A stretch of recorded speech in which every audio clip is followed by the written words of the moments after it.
త్వరలో Tirupati RTC bus stand కనుమరుగు కాబోతుంది.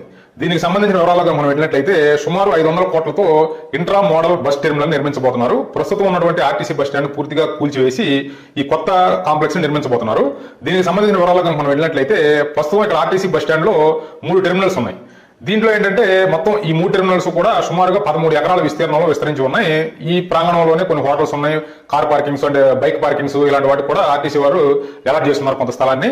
ఇవి మొత్తం ఖాళీ చేసి ఈ 13 ఎకరాల పైచిలుక ఉన్నటువంటి స్థలాన్ని ఈ బస్ టెర్మినల్ అంటే కొత్తగా నిర్మించబోయే 10 అంతస్తుల ఆకాశ హారం అనమాట. అంటే 10 అంతస్తుల్లో ఈ నిర్మాణం చేపట్టబోతున్నట్టుగా మనకు తెలుస్తుంది. ఇక్కడ మొత్తం ఆర్టీసీ స్థలం అయితే మాత్రం 13 ఎకరాల పైచిలుక ఉందని మనం మాట్లాడుకున్నాం కదా. దీంట్లో 12 ఎకరాల పైచిలుక ఈ నిర్మాణం నిర్మించడానికి ఉపయోగిస్తారని తెలుస్తుంది. దీనికి సంబంధించి ఒక నమూనాను కూడా తయారు చేసినట్టుగా తెలుస్తుంది. అంటే రైల్వే డిపార్ట్మెంట్ కి సంబంధించి ఒక సంస్థతో దీనికి సంబంధించిన నమూనాను కూడా రెడీ చేసినట్టుగా తెలియవస్తుంది. దీనికి సంబంధించిన ప్లాన్ మొత్తం కూడా ఒక రైల్వే సంస్థ ద్వారా చేయించినట్టుగా తెలుస్తుంది.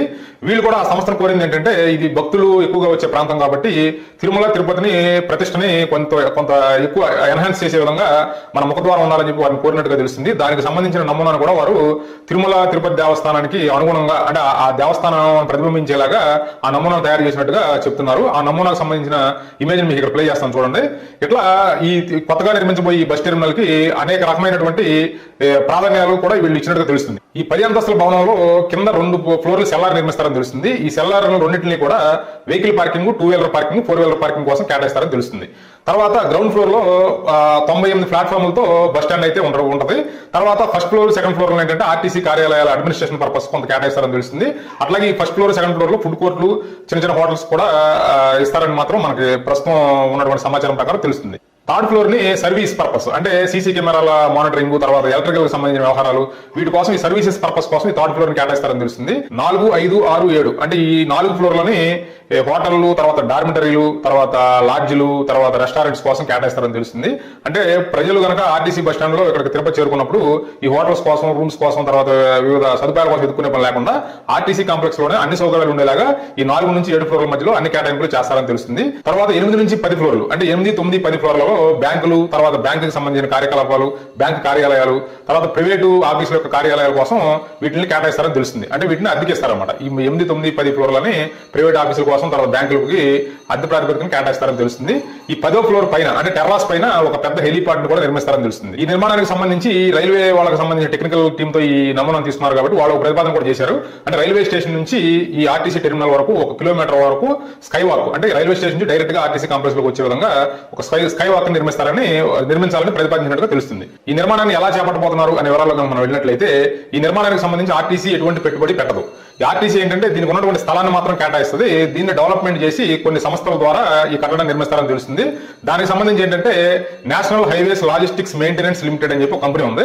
వాళ్ళు కొంత మొత్తాన్ని పెట్టుబడిగా పెడతారని తెలుస్తుంది. తర్వాత ఒక ప్రైవేట్ గుత్తేదారు అంటే ప్రైవేట్ కాంట్రాక్టర్ కూడా దీంట్లో ఇన్వాల్వ్ చేసి వాళ్ళతో కొంత పెట్టుబడి పెట్టించి ఈ ప్రాజెక్ట్ ని పూర్తి చేస్తారని తెలుస్తుంది.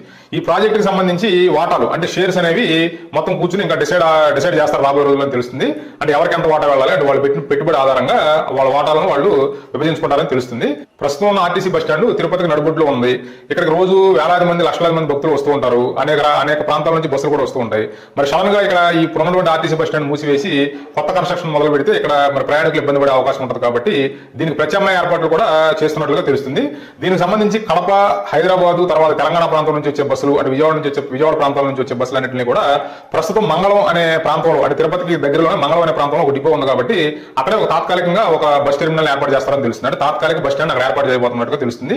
అట్లాగే చెన్నై నుంచి, తమిళనాడు ప్రాంతాల నుంచి, తర్వాత బెంగళూరు ప్రాంతం నుంచి, ఇటువైపు నుంచి వచ్చే బస్సులన్నింటినీ కూడా తిరుచానూరు ప్రాంతంలో ఒక తాత్కాలిక బస్ టెర్మినల్ ఏర్పాటు చేస్తారని తెలుస్తుంది.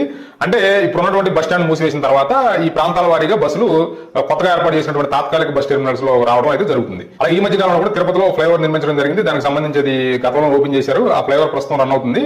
దీనికి సంబంధించి ఇప్పుడు ఈ ఆర్టీసీ బస్ స్టాండ్ ప్రాంతంలో కనుక ఒక 10 అంతస్తుల ఆకాశ హార్మాన్ని మాత్రం నిర్మిస్తే మాత్రం తిరుపతి నగరానికి ఇది ఒక మణిపూసలాగా మారే అవకాశం ఉంటుంది. చక్కటి చూడచక్కనటువంటి దృశ్యాలు, ఫ్లైఓవర్ పక్కనే ఒక 10 అంతస్తుల బిల్డింగ్, తర్వాత దాంట్లో బస్సులు ఇవన్నీ చూస్తే తిరుపతి నగరానికి ఒక శోభని తీసుకొచ్చే అవకాశాలు మెండుగా కనపడుతున్నాయి. అట్లాగే ఈ బస్సుల్లో, ఈ బస్ స్టాండ్ లో కూడా ఎలక్ట్రిక్ బస్సులు కూడా ఫీచర్ అంతా ఎలక్ట్రిక్ బస్సులదే కాబట్టి ఈ ఎలక్ట్రిక్ బస్సులు ఛార్జింగ్ పర్పస్, తర్వాత ఎలక్ట్రిక్ బస్సుల కోసం ఒక ప్రాంతాన్ని ప్రత్యేకంగా కేటాయిస్తారని తెలుస్తుంది.